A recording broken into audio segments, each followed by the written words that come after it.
बिस्मिल्लाहिर्रहमानिर्रहीम, अस्सलाम वालेकुम। खेलों की खबरों पर तबसरों और तज्जियों से स्कोर के एक और प्रोग्राम के साथ सैयद याया हुसैनी आपकी खिदमत में हाजिर है। सिलेक्शन कमेटी में तब्दीली, कप्तान की तब्दीली और खिलाड़ियों को आराम देने की पॉलिसी, पाकिस्तान टीम को रास आ गई। दुनिया क्रिकेट में सबसे मुश्किल सरजमीन ऑस्ट्रेलिया में पाकिस्तान ने फतह के झंडे गाड़ दिए। दूसरे बैनुल अक़वामी एक रोज़ा मैच में कम बैक करने के बाद पाकिस्तानी बॉलर्स ने तीसरे एक रोज़ा मैच में भी अपनी शानदार कारकर्दगी का सिलसिला जारी रखा। टॉस जीतकर कप्तान ने फील्डिंग का फैसला किया, पाकिस्तान को फिर फायदा दे गया। ऑस्ट्रेलवी टीम अपने 5 अहम खिलाड़ियों के बगैर मैदान में उतरी। हारिस रऊफ समेत ऑस्ट्रेलवी बैटर्स पाकिस्तान के बॉलर्स के खिलाफ मोहतात अंदाज में खेलते रहे, लेकिन इस मरतबा नसीम शाह और शाहीन शाह अफरीदी ने ऑस्ट्रेलवी बैटर्स को पवेलियन भेजने की जिम्मेदारी अपने जिम्मे ली, जिसमें हारिस रऊफ ने भी अपना हिस्सा डाला। ऑस्ट्रेलिया की जानिब से सिर्फ शैन एबर्ट ही कुछ मज़ामत कर सके और वो 30 रन बनाने में कामयाब रहे। ऑस्ट्रेलिया पाकिस्तान के खिलाफ वनडे क्रिकेट में तीसरे कम तरीन स्कोर 140 रन पर पवेलियन लौट गई। शाहीन शाह अफरीदी और नसीम शाह ने 3-3 खिलाड़ियों को आउट किया। हारिस रऊफ ने 2 और मोहम्मद हसनैन ने 1 विकेट हासिल की। 141 रन के हदफ के ताक़ुब में पाकिस्तानी ओपनर अब्दुल्ला शफीक और साइम अयूब ने भी अपने सारे नाकामियों को धोने का मंसूबा बना लिया था। दूसरे एक रोज़ा मैच में उनकी शराकत ने पाकिस्तान को फतह दिलाई, तो इस मरतबा भी दोनों ने शानदार अंदाज में बल्लेबाजी करते हुए पाकिस्तान को बेहतरीन आगाज़ फराहम किया। दोनों ने पहले विकेट पर 84 रन स्कोर किया। अब्दुल्ला शफीक 37 रन बनाकर आउट हुए और साइम अयूब 52 गेंदों पर 4 चौकों और 1 छक्के की मदद से 42 रन बनाकर बोल्ड हुए, जिसके बाद बाबर आजम और कप्तान मोहम्मद रिजवान ने पाकिस्तान को 8 विकेट से फतह दिलाकर 22 साल बाद ऑस्ट्रेलिया के खिलाफ ऑस्ट्रेलिया में वनडे सीरीज जीत ली। पाकिस्तान ने आखिरी मरतबा 2002 में वक़ार यूनुस की क़यादत में 3 एक रोज़ा मैचों की सीरीज 2-1 से अपने नाम की थी। तो जनाब, आज कराची से खैबर तक, पर्थ से मेलबर्न तक और न्यूयॉर्क से ऑकलैंड तक, हर जगह जहां जहां पाकिस्तानी मौजूद हैं, पाकिस्तान की फतह पर जश्न मनाया जा रहा है, मिठाइयाँ तकसीम की जा रही हैं और पाकिस्तान की जीत पर क्यों गुफ्तगू ना हो। आज इस जीत के जश्न में बातचीत करने के लिए हमने स्टूडियो में मदऊ किया है पाकिस्तान क्रिकेट बोर्ड की सिलेक्शन कमेटी के 2 साबिक़ सरबरा, test off spinner Tauseef Ahmed और टेस्ट बैट्समैन हारून रशीद साहब को, और वीडियो लिंक पर लाहौर से हमें ज्वाइन कर रहे हैं टेस्ट ओपनर अहमद शहजाद, और इस्लामाबाद से हमारे साथ मौजूद है कौमी क्रिकेट टीम के साबिक़ कप्तान टेस्ट विकेट कीपर राशिद लतीफ़। सीधा मैं चलूँगा राशिद लतीफ़ साहब आपकी तरफ। पाकिस्तान ने जो कामयाबी हासिल की है, 1 साल के बाद हम 50 ओवर की क्रिकेट में एक्शन में थे और ये कामयाबी इस तनाजुर में अहमियत की हामिल है कि हमने जो कामयाबी हासिल की है ये चैम्पियंस ट्रॉफी से पहले बहुत अहमियत की हामिल है। वैसे पाकिस्तान क्रिकेट के लिए बहुत अहमियत की हामिल है। जिस तरह से परफॉर्मेंस हमारी एशिया कप और वर्ल्ड कप से चली आ रही थी, हम अच्छा परफॉर्म नहीं कर पा रहे थे और मिनोज से हारना शुरू हो गए थे, आयरलैंड से हार गए, फिर अमेरिका से हार गए, अफगानिस्तान हमारी टक्कर की टीम हो गई थी, हम उनसे हारे। बांग्लादेश से हमारे टेस्ट सीरीज जीतना बहुत ज़रूरी था हमारे लिए, जो कि शान मसूद की क़यादत में हम 2 टेस्ट मैचेस जीते। उसके बाद वहाँ पे जाना और कप्तान चेंज होना बड़ा डिसीजन था पाकिस्तान क्रिकेट बोर्ड का। रिजवान काफ़ी दिन से चल रहा था कि इनको कप्तान बनाया जाए, नहीं बनाया जाए, बड़ा बोल्ड स्टेप है कप्तानी का। ये टूर्नामेंट या ये जो सीरीज़ थी, ये सब प्लेयर्स के लिए, स्पेशली फास्ट बॉलर्स के लिए बहुत अहमियत की हामिल थी, क्योंकि ऐसे ही लग रहा था फेड ऑफ हो चुके हैं शाहीन, नसीम, हसनैन और हारिस रऊफ। लेकिन जिस तरह से उनकी सरजमीन पे बॉलिंग की है, स्पेशली हारिस ने और शाहीन ने आज जिस तरह से बॉलिंग की है, मूव की है, इन स्विंग आउट स्विंग, और वहाँ की कंडीशन उनको सूट करती है ऑस्ट्रेलियंस को। लेकिन जिस तरह से उनको हर मैच में कम टोटल पे आउट करते चले गए, तो क्रेडिट जाता है पूरी टीम को, जाता है कप्तान को, पूरी टीम को, जिसने प्लानिंग की, स्ट्रेटजी की। टॉस बहुत अहमियत थी, तो टॉस की भी कि अमूमन वहाँ पे पहले बैटिंग की जाती है, लेकिन पाकिस्तान ने कोशिश की बाद में बॉलिंग करें, तो सारी चीज़ें सेट होती हुई चली गई और इसी का फ़ायदा उठाना है पाकिस्तान क्रिकेट को, पाकिस्तान क्रिकेट टीम को, जो ऑस्ट्रेलिया में इस वक्त है 3 T20 भी खेलेगी। इसका भरपूर फ़ायदा उठाते हुए कि वो सीरीज़ भी अगर जीतते हैं तो जो यंगस्टर गए हैं हमारे सीनियर के साथ साथ यंग प्लेयर हैं, उनकी डेवलपमेंट में बहुत फ़ायदा होगा अगर वो खेलते हैं और बहुत कुछ लर्न करेंगे इस टूर के ऊपर। वजह फरमाया आपने राशिद लतीफ़ साहब। शुरुआत है और अच्छी शुरुआत है, और पाकिस्तान ने जुनूबी अफ्रीका जाना है, जिम्बाब्वे जाना है, होम ग्राउंड पर वेस्ट इंडीज़ के साथ खेलना है, फिर ट्राई सीरीज़ है मुल्तान में, पाकिस्तान, जुनूबी अफ्रीका और न्यूजीलैंड, और उसके बाद चैंपियंस ट्रॉफी जैसा कठिन मुकाबला, और उससे पहले 50 ओवर की क्रिकेट में नए कप्तान के साथ, नई मैनेजमेंट के साथ एक नई टीम ने उम्दा आगाज़ किया है ऑस्ट्रेलिया में। ऑस्ट्रेलिया को धूल जटा दिया। हारून रशीद साहब, कमाल हो गया, पाकिस्तान के बॉलर्स ने तो कमाल किया ही, लेकिन ऑस्ट्रेलिया ने तो हद ही कर दी, और ये 3 एक रोज़ा मैचों की वाहिद सीरीज़ है जिसमें ऑस्ट्रेलिया को कोई बैट्समैन 50 का हिस्सा नहीं अबूर कर सका। पाकिस्तान की शानदार और बेहतरीन बॉलिंग का अंदाजा आप कर सकते हैं। इसमें तो कोई शक नहीं है। आई थिंक कि पाकिस्तान को जितना भी क्रेडिट दिया जाए इस जीत का वो कम होगा। ऑस्ट्रेलिया की पॉइंट ऑफ व्यू से मैं सिर्फ ये देख रहा था कि प्रॉब्ली ये 50 ओवर्स की क्रिकेट थी। हमें ऑब्वियसली उनकी खामियों के ऊपर तो बात इसलिए नहीं करनी चाहिए कि हमें ज़्यादातर पाकिस्तान ने जिस अंदाज में ऑस्ट्रेलिया में जाके ऑस्ट्रेलिया को हराया है उसकी हमें ज़्यादा बात करनी चाहिए। उसमें सबसे इंपॉर्टेंट रोल जो मैं फील करता हूँ इस पूरी सीरीज़ में वो पाकिस्तान के फास्ट बॉलर से। लेकिन जो सबसे बड़ा फ़र्क था पाकिस्तान के फास्ट बॉलर्स में ऑस्ट्रेलिया के फास्ट बॉलर्स में, पाकिस्तान के ये चारों के चारों फास्ट बॉलर्स जो थे इनमें विकेट टेकिंग एबिलिटी है, और जब कंडीशंस आपको अच्छी मिलें, जैसे हम देख रहे थे कि सीम हो रहा था, स्विंग हो रहा था, और इन्होंने ऑस्ट्रेलिया के स्ट्रॉन्ग पॉइंट के ऊपर उनके ऊपर अटैक किया। अगर आप देखें तो मेजॉरिटी ऑफ दी जो डिलीवरीज थी वो शॉर्ट पिच करते रहे थ्रू आउट, और वो हुक करने, क्योंकि वो डक नहीं करते, वो उसको छोड़ते नहीं हैं, वो हुक करते हैं, और वहाँ पर जो फील्ड प्लेसमेंट जितनी इमैकुलेट थी, और आप देखेंगे ज़्यादातर ऐसे प्लेयर्स जो कि हुक करते हुए आउट हुए हैं, बड़ी आसानी के साथ उनको उन्होंने वो किया। उसके बाद हारिस रऊफ, मैं समझता था कि वो बहुत ही ज़्यादा स्पीयर हेड बॉलर थे।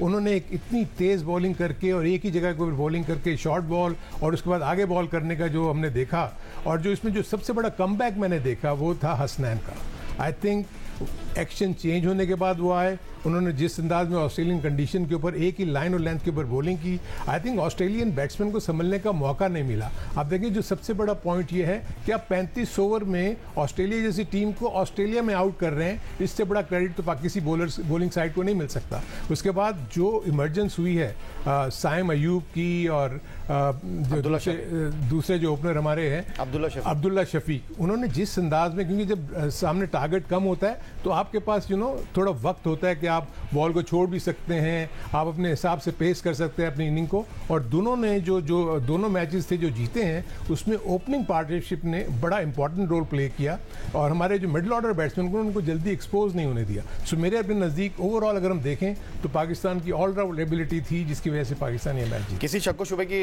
गुंजाइश नहीं है जो कारकर्दगी टीम पाकिस्तान ने पेश की है। अहमद, मैं अगर आपकी तरफ आ जाऊं, जो परफॉर्मेंस पाकिस्तान की है, और जो सबसे इंपॉर्टेंट चीज़ है वो ये है कि कहा यह जाता था कि जनाब फ्लूक लग गया, तुक्का लग गया, जीत गए, लेकिन इस सीरीज़ में ऐसा नहीं हुआ। मेलबर्न में हमने 200 प्लस किया, हमने ऑस्ट्रेलिया के 8 आउट कर लिए थे, आखिरी विकेट पर 40 प्लस ना बनते तो शायद हम पहला मैच भी जीत जाते। फिर उसके बाद एडिलेड में हमने ऑस्ट्रेलिया को आउट क्लास किया, अंडर 200 आउट किया, और आज ऑस्ट्रेलिया को पर्थ में जनाब हमने बिल्कुल लाजवाब कर दिया। 140 रन पर उनको पवेलियन लौटने पर मजबूर कर दिया। तो पाकिस्तान टीम अपने जोबन पर थी, और पाकिस्तान की फास्ट बॉलिंग जो है वो, अगर मैं कहूँ कि उन्होंने बिल्कुल अनप्लेएबल कर दिया ऑस्ट्रेलिया के बल्लेबाजों को। जी ठीक कह रहे हैं, और बहुत सारे पॉइंट्स तो दो सीनियर हमारे जो कॉलीग्स हैं, बड़े सीनियर प्लेयर्स हैं, उन्होंने काफ़ी चीज़ें बड़ी ब्रीफली डिस्कस की और बता दी है पाकिस्तान में क्या है क्या नहीं। उससे पहले सुबह वाले शो में भी हमने बहुत सारी चीज़ें बताई हैं, लेकिन देखिए जो जहाँ पे क्रेडिट ड्यू है वहाँ पे देना है। बॉलर्स ने अच्छी बॉलिंग की, बैटर्स ने, साइम ने, अब्दुल्ला ने अच्छी बैटिंग की, लेकिन ये कैसे हुआ एकदम, ये सोचने वाली बात है कि पाकिस्तान क्रिकेट बोर्ड ने कुछ डिसीजंस लिए हैं पीछे जो पहले नहीं ले रहा था। ठीक है, जो नजम सेठी वगैरह जो दौर था उन्होंने भी कुछ डिसीजन लिए थे क्योंकि उनको कुछ चीजों की समझ आ गई थी, लेकिन उसके बाद वो ज्यादा कैरी ऑन कर नहीं सके, वो उनको जाना पड़ गया। फिर जब मोहसिन नकवी साहब आए तो उन्होंने वो डिसीजंस को रिवर्स किया, और जब रिवर्स किया, एक खुद डिसीजन लिया, वो काम नहीं आया, लेकिन उसके पीछे वो पड़े रहे, परसिस्ट रहे। वो चाहते थे कि जो मैंने डिसीजन लिया उससे ही काम अच्छा हो जाए, हो नहीं पाया।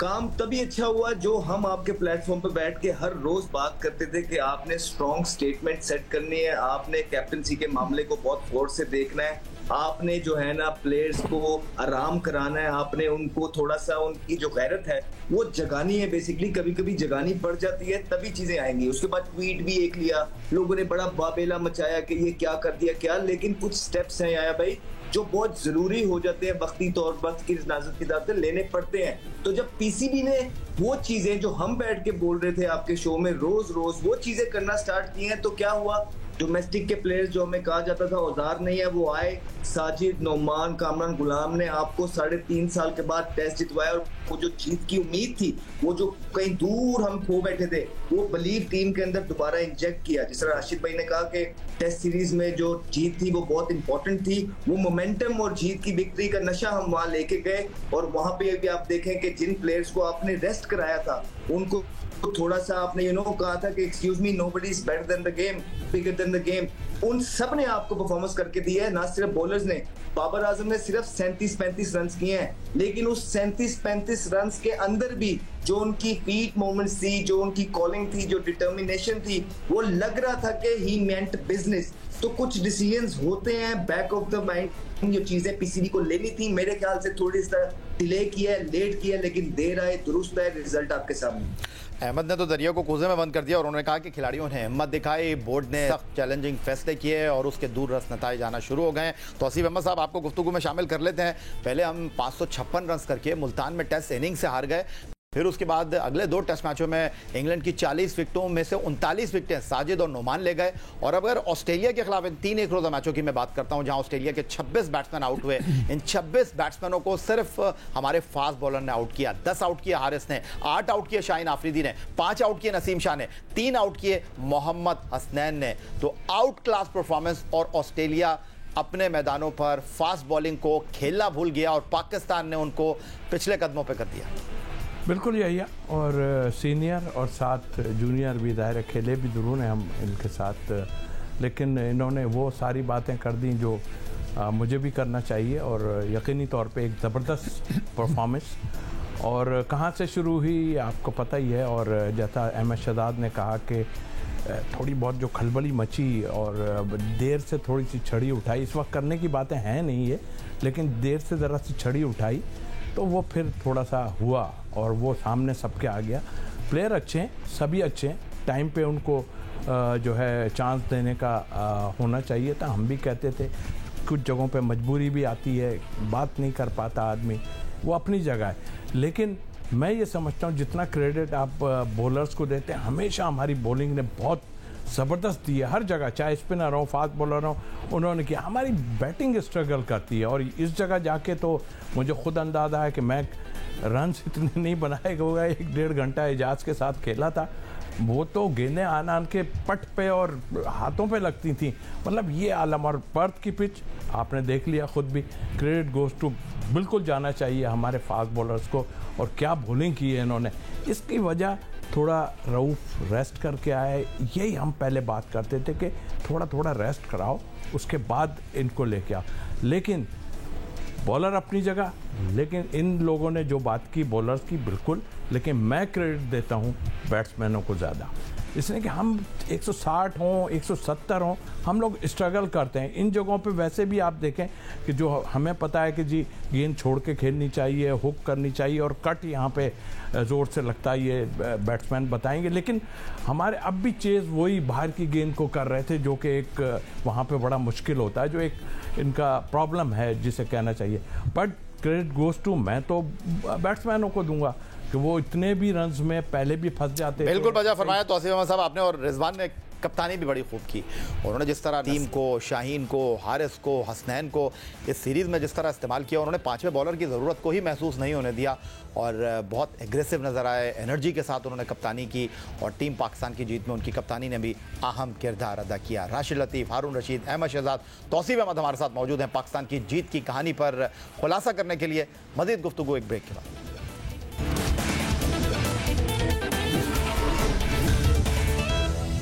22 साल के तवील वक्फे के बाद पाकिस्तान ने ऑस्ट्रेलिया को वनडे सीरीज में ऑस्ट्रेलिया की सरजमीन पर शिकस्त दी है। 1992 में पाकिस्तान ने 5वां आलमी कप क्रिकेट टूर्नामेंट ऑस्ट्रेलिया की सरजमीन पर ही जीता था। पाकिस्तान के लिए 437 रन स्कोर करने वाले लेजेंडरी बैट्समैन, रिकॉर्ड साज जावेद मियादाद साहब इस वक्त हमारे साथ टेलीफोन लाइन पर मौजूद हैं पाकिस्तान की इस जीत पर गुफ्तगू करने के लिए। जावेद मियादाद साहब, खुशामदीद कहेंगे आपको। और पाकिस्तान ने ऑस्ट्रेलिया को ऑस्ट्रेलिया में 2-1 से हरा दिया है, शानदार कारकर्दगी का मुजाहरा किया है, क्या कहना चाहेंगे? नहीं, बिल्कुल। सबसे पहले मैं पाकिस्तान क्रिकेट टीम को मुबारकबाद देता हूँ कि बड़ा अच्छा मतलब फाइट बैक करते हैं, और आपने जो जिस तरीके से क्रिकेट खेली है ऑस्ट्रेलिया में, इन ऑस्ट्रेलिया जो हमेशा से ज़रा मुश्किल होता है ऑस्ट्रेलिया को, इन ऑस्ट्रेलिया जीतना, मगर आपने कमाल की क्रिकेट खेली है माशाल्लाह। आपने बड़ा अच्छा परफॉर्म किया। सारे लड़के जो है, एक लग रहा था यूनिटी थी, लड़कों ने बड़े अच्छे, हर प्लेयर ने अपना अपना जो है जो कंट्रीब्यूट करना चाहिए वो चीज़ हुई है, और ये एफर्ट पूरी टीम की है, और मैं सबको मुबारकबाद देना चाहता हूँ, और बहुत बहुत मुबारक देना। जावेद मियां साहब, हमने होम ग्राउंड पर इंग्लैंड को हराया तो स्पिनर ने कमाल कर दिया। अब ऑस्ट्रेलिया को ऑस्ट्रेलिया में हराया तो ऑस्ट्रेलिया में जाकर उनके फास्ट बॉलर के खिलाफ दुनिया के बैट्समैन जो हैं लाजवाब हो जाते हैं, लेकिन हमारे फास्ट बॉलर्स के खिलाफ ऑस्ट्रेलिया के बैट्समैन बैटिंग करना भूल गए। नहीं, लाजिम बात है, पाकिस्तान की बॉलिंग जो है वो बहुत जबरदस्त है।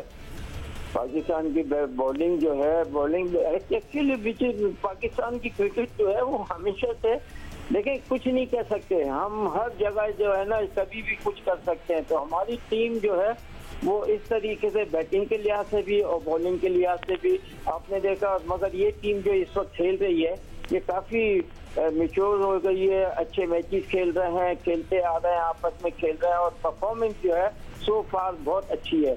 और वजह यही है कि कॉन्फिडेंस है, और कॉन्फिडेंटली इन्होंने ना ये मैचेस जो है खेलते हैं। मैंने देख रहा हूँ आजकल की क्रिकेट में हमारी पाकिस्तान टीम जहाँ भी जाती है बहुत ओपन, यानी कि एक बड़े बोल्डली क्रिकेट खेलती है। वो ये नहीं है कि हम हार जाएंगे, हम जीत जाएंगे, नहीं। They are playing according to the cricket जो खेलनी चाहिए, वो उनकी इसी तरीके से परफॉर्मेंस रहनी चाहिए। बहुत शुक्रिया। Legendary batsman Pakistan cricket team के साबिक कप्तान जावेद मियां साहब हमारे साथ मौजूद थे और टीम पाकिस्तान की कामयाबी पर अपने ख्यालात का इजहार कर रहे थे। ताज़ा तरीन इत्तलात आ रही हैं कि इंटरनेशनल क्रिकेट काउंसिल ने पाकिस्तान क्रिकेट बोर्ड को आगाह कर दिया है कि भारतीय हुकूमत ने भारतीय क्रिकेट टीम को पाकिस्तान आने की इजाज़त देने से इनकार कर दिया है, और इस तमाम सूरत हाल में पाकिस्तान की हुकूमत ने पाकिस्तान क्रिकेट बोर्ड को सख्त से सख्त फैसला करने के हवाले से भी जो है ज़राए कह रहे हैं कि आगाह कर दिया है। मज़ीद तफसीलात के लिए चलते हैं। जियो न्यूज़ के नुमाइंदे सोहेल इमरान लाहौर से हमारे साथ मौजूद हैं। जी सोहेल। जी या पहले भारतीय क्रिकेट बोर्ड ने इंटरनेशनल क्रिकेट काउंसिल को वर्बली अपने इस फैसले के हवाले से आगाह किया कि चैंपियंस ट्रॉफी 2025 के लिए वो पाकिस्तान नहीं जाएंगे, जिसके बाद इंटरनेशनल क्रिकेट काउंसिल ने मेजबान पाकिस्तान क्रिकेट बोर्ड को इस हवाले से आगाह किया, जो इंडिया ने फैसला दिया, और ये एक ईमेल के जरिए पाकिस्तान को आगाह किया गया था, और इसका जवाब अभी पाकिस्तान क्रिकेट बोर्ड ने देना है, और जो मौकफ है उसकी तैयारी की जा रही है कि क्या मौकफ इख्तियार किया जाएगा। लेकिन उससे पहले जैसा कि चेयरमैन मोहसिन नकवी ने 2 रोज कब कहा था कि अगर ऐसा फैसला आता तो हुकूमत से रब्ता करेंगे, तो हमारे ज़राए ने ये बताया कि जब फैसला कर लिया है, इंडिया का पहुंचा पाकिस्तान क्रिकेट बोर्ड के पास, तो पाकिस्तान क्रिकेट बोर्ड ने हुकूमत से रब्ता किया, और हुकूमत इस बात पर गौर कर रही है, और इस हवाले से आने वाले दिनों में डेवलपमेंट हो सकती है बाकायदा और बाज़ाब्ता तौर पर कि पाकिस्तान जो है वो इंडिया के साथ किसी भी सतह पर, किसी भी लेवल पर, चाहे वो चैंपियंस ट्रॉफी हो या किसी भी हाइब्रिड मॉडल के तहत बाहर कराने की कोशिश करती है आईसीसी, या किसी और वेन्यू पर उसको मुंतकिल किया जाता है, तो पाकिस्तान क्रिकेट बोर्ड भी जो है वो इंडिया के साथ नहीं खेलेगा, और यही मौकफ जो है वो लेकर आगे बढ़ा जाएगा, और किसी भी हद तक जाकर इस हवाले से सख्त मौकफ जो है वो आने वाले दिनों में इख्तियार किया जाएगा। क्योंकि अगर इंडिया आप डिक्टेट कर सकता है आईसीसी को, दूसरे ममालिक को, तो पाकिस्तान क्रिकेट बोर्ड ने भी हुकूमत से मशावरत। ठीक हो गया सोहेल, मैं अहमद शहजाद सीधा आपकी तरफ आऊंगा। पाकिस्तान 2016 में भी गया आईसीसी T20 वर्ल्ड कप खेलने के लिए, आप टीम में मौजूद थे।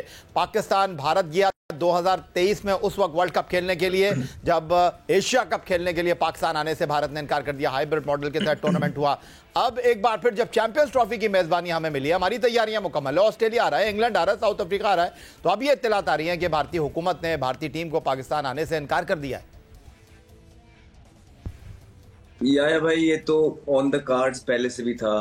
ठीक है, जितना मर्जी हम लोग ऑप्टिमिस्टिक हो जाएं, हमें पता था कि वहां से जवाब या तो हाइब्रिड का आएगा या इसी तरह का आएगा। अब देखना ये है कि हर दफा की तरह क्या पाकिस्तान बैकफुट पे जाएगा या इस दफा फ्रंट फुट पे आके कोई डिसीजन लेगा। जितनी मोहलत दी जा सकती थी इस चीज के लिए कि पाकिस्तान सेफ नहीं है, अटैक हुआ हुआ था, मेरे ख्याल से अब वो सारी चीजें हमने भारत के साथ करके देखनी है। 1 दफा मार्जिन दिया, 2 दफा मार्जिन दिया, दुनिया की सारी टीमें आ रही हैं, बड़े बड़े प्लेयर्स आ रहे हैं, तो अब कोई जवाब बनता नहीं है। तो इस दफा मेरे ख्याल से जो वादे मोहसिन नकवी साहब ने इस कौम के साथ किए हैं, जितना ब्लंटली आके उन्होंने स्टेटमेंट्स दिए हैं कि अगर इस दफा भारत ना आया तो हम इनके साथ सारी जो क्रिकेट है वो बंद कर देंगे। आई थिंक ये काफी बातें तो हमने बहुत कर ली, अब टाइम आ गया पाकिस्तान को फ्रंट फुट पे आके खेलने का। और पाकिस्तान अगर भारत यहाँ नहीं आता है तो पाकिस्तान को क्लियरली मना कर देना चाहिए कि भारत के साथ सारे दरवाजे, सारी क्रिकेट बंद कर देनी चाहिए, अगर भारत यही चाहता है पाकिस्तान के साथ। यही इत्तलात आ रही है, सख्त से सख्त फैसला करने की हद जो है वो किसी हद तक भी जाने के लिए तैयार है। राशिद लतीफ़ साहब, इंटरनेशनल क्रिकेट काउंसिल अगर भारत को नहीं कन्विंस कर सकता तो फिर हमें कैसे करेगा? हम कैसे इंटरनेशनल क्रिकेट काउंसिल की बात मानेंगे कि हाइब्रिड मॉडल पे चले जाएं? सबसे पहला सवाल तो ये कि चैंपियंस ट्रॉफी हमारा पहला हक है, हमारे पास होस्टिंग राइट्स हैं। अगर भारतीय हुकूमत ने मना कर दिया है बीसीसीआई को, तो फिर हम भी अपनी हुकूमत पाकिस्तान की मर्जी के हिसाब से चलेंगे। देखिए, आईसीसी के जो इवेंट होते हैं ना, वो पहले भी मैं अर्ज कर चुका हूँ कि 8 साल का साइकिल होता है, वो साइन कर लेते हैं और सब सेट होता है। कोई भी टीम निकलेगी ना तो अफेक्ट आईसीसी के रेवेन्यू के ऊपर होता है, 8 बिलियन हो या 10 बिलियन हो। उसमें अगर पाकिस्तान का एक पार्ट है ना, इंडिया का एक पार्ट बहुत बड़ा है ना, पाकिस्तान का उससे बड़ा है पार्टिसिपेट करके। और पाकिस्तान अगर नहीं होता तो अब नेक्स्ट 8 ईयर से आप साइकिल देख लीजिएगा, फाइनेंशियल ईयर में क्या बनता है, कुछ नहीं बनेगा। ये सब शोकेस बनता है या शो पीस बनता है पाकिस्तान इंडिया के मैच, क्योंकि अगर आप ड्रॉज भी निकालते हैं तो पाकिस्तान का इंडिया का मैच 1 या 2 आप वर्ल्ड कप में भी रखते हैं, चैंपियंस ट्रॉफी में भी रखते हैं, एशिया कप में भी रखते हैं। एशिया कप में हाइब्रिड मॉडल चल सकता है, आप बेवकूफ बना सकते हैं, आईसीसी के इवेंट में नहीं चल सकता। वो बहुत ही रेयर होता है कि हालात खराब हैं कंट्री के, तो तमाम कंट्री तो मना करती है कि इस मुल्क में हम नहीं खेलना चाहते, तो फिर बनते। अगर एक अपनी विश चाह रहा है कि हम पाकिस्तान नहीं जाना चाहते, ऐसा चलेगा नहीं बिल्कुल। अगर तो ये खबरें जो आई हैं मोहसिन नकवी साहब के पास से कि हम नहीं खेलेंगे, अगर पाकिस्तान पार्टिसिपेट नहीं करता, इंडिया पार्टिसिपेट नहीं करता, तो आईसीसी के ऊपर आ जाएगा और तमाम कंट्रीज जोर डालेंगे आईसीसी को कि ये जो चीज़ हो रही है इससे हमें फाइनेंशियल नुकसान होगा। जो 34 मिलियन या 38 मिलियन पर ईयर मिलता है हमें, वो कौन का बर्दाश्त करेगा? तो पाकिस्तान इस वक्त अपनी स्ट्रॉन्ग पोजीशन पे मौजूद है। ये आईसीसी का टूर्नामेंट है, ये बायलैटरल सीरीज नहीं है, ये एशिया कप नहीं है, इसमें पाकिस्तान बहुत ठीक हो गया। राशिद लतीफ साहब ने भी कह दिया सख्त से सख्त फैसला करना होगा पाकिस्तान क्रिकेट बोर्ड को, और इंटरनेशनल क्रिकेट काउंसिल जो है वो मुश्किल में फंस गया। राशिद लतीफ साहब आपका बहुत शुक्रिया, तौसीफ अहमद साहब, अहमद शहजाद और हारून रशीद साहब आपका बहुत शुक्रिया। अल्लाह हाफ़िज़।